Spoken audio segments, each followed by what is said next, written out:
I got a question the other day that I just felt a need to share because it's what the third choice is all about. So let me read to you what this person asked, or at least a summary of it that's fitting for this video. He said, as Christians, do you ever feel the need to trust science or to conduct your own experiments and trust those instead of God? I've been curious to know whether or not as Christians, you are allowed to think for yourselves, or search for your own understanding, or have your own personal ideas. He continues, is anything other than the words in the Bible wrong?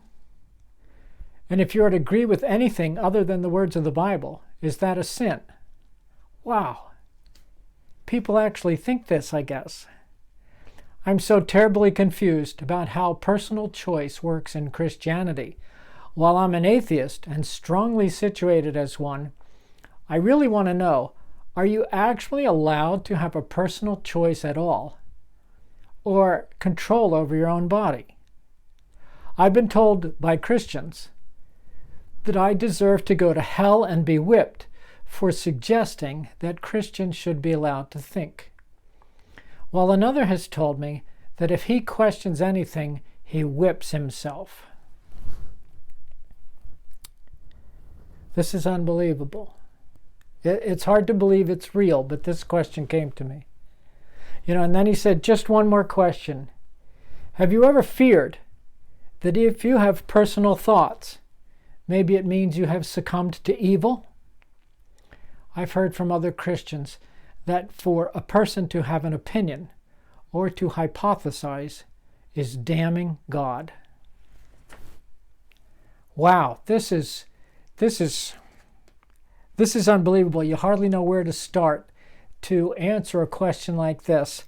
But obviously people, some atheists, this one in particular, some atheists have the idea that Christians are not supposed to think, not allowed to think, that if you think you should whip yourself and you're deserving hell if you even try to think, and that if you agree with anything other than what's in the Bible, then that's a sin.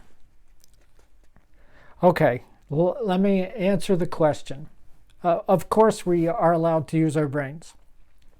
We are supposed to use our brains. Of course we think. Of course we believe in science. Science is just the exploration of God's creation. It's the exploration and understanding of God's creation. Of course, we're allowed to do this. We're supposed to do this. Of course, we are supposed to and allowed to conduct our own experiments. Christians are human beings. We learn like everyone else. We think, we evaluate, we discern, we weigh, we decide.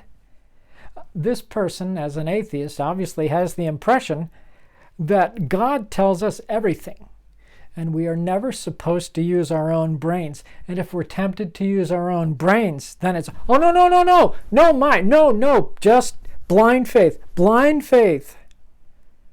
Nothing could be further from the truth. It's ridiculous.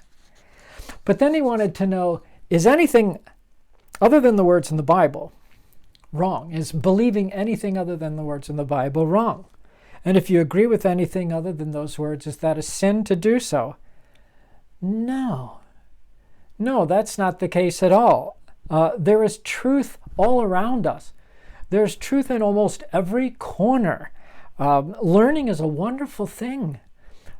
There is truth in many, many places, and it's not a sin to think.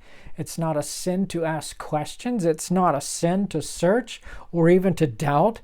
It's not a sin to wonder or to learn. Doubting is how we learn. It makes us ask questions. It makes us probe. It helps us to figure things out. These are good things. These are positive. Then he says, I'm curious, I'm confused about how personal choice works in Christianity. Well, it's like it works everywhere else. We think, we learn, we observe, we hypothesize, We weigh evidences and we make decisions just like everybody else. He wanted to know, are you actually allowed to have a personal choice or control over your own body? Which makes me wonder, what Christians has this person met? Is the church really telling a lot of people that it's wrong to use our brains, that it's wrong to think? Of course we have control over our own bodies. The Bible tells us to control our own bodies.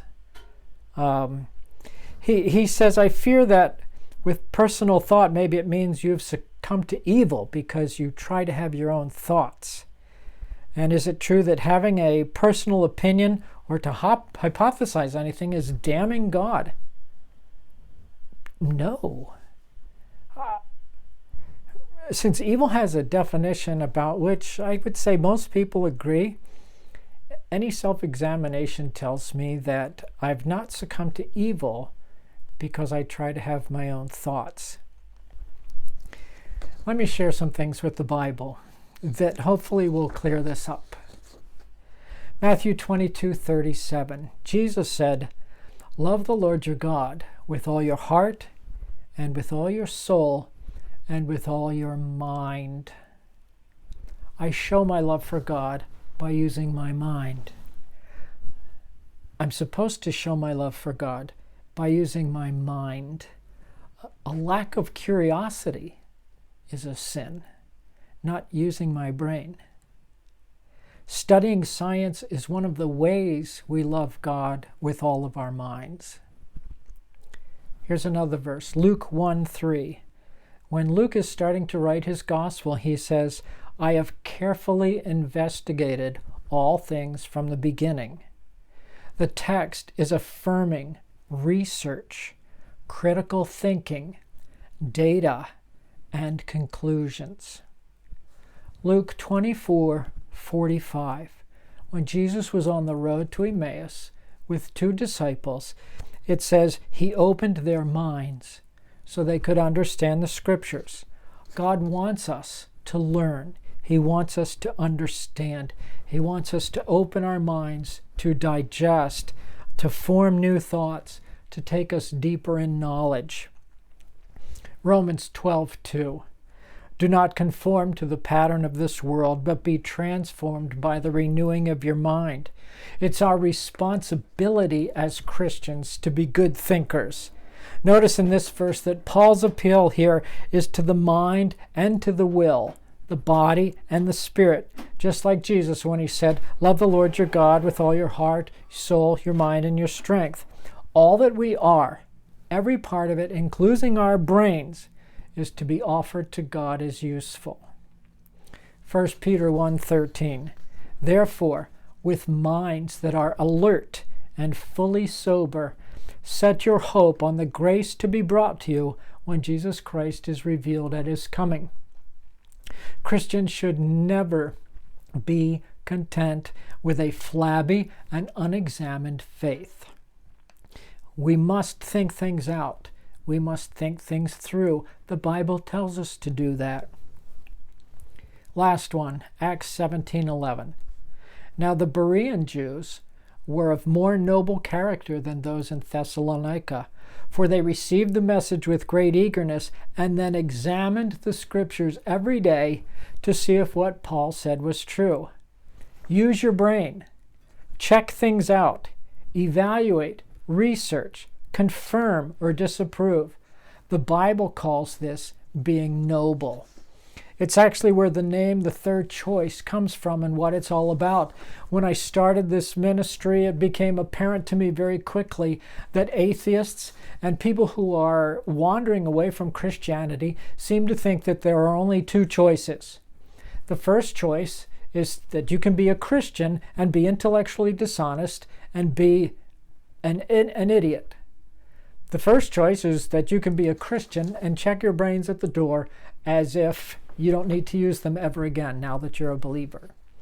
And they believe that the second choice is, or you can be an atheist and use your brain.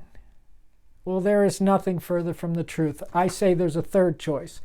What the third choice is that you could be a Christian and use your brain. We're expected to think. We're expected to learn. We're expected to have critical thinking. We're exposed to weigh evidence and data. We are supposed to form new thoughts, to digest. We're supposed to think critically. We're supposed to love the Lord our God by using all of our minds. That's the third choice, and that's why I call this ministry the third choice, because that's what we're doing. What we Christians believe makes sense. There is evidence for what we believe. Christianity is rational and reasonable, and if we use our brains, we can find out that what we believe is true because God has revealed himself in history and in logic. And we can be thinking Christians. That's the third choice.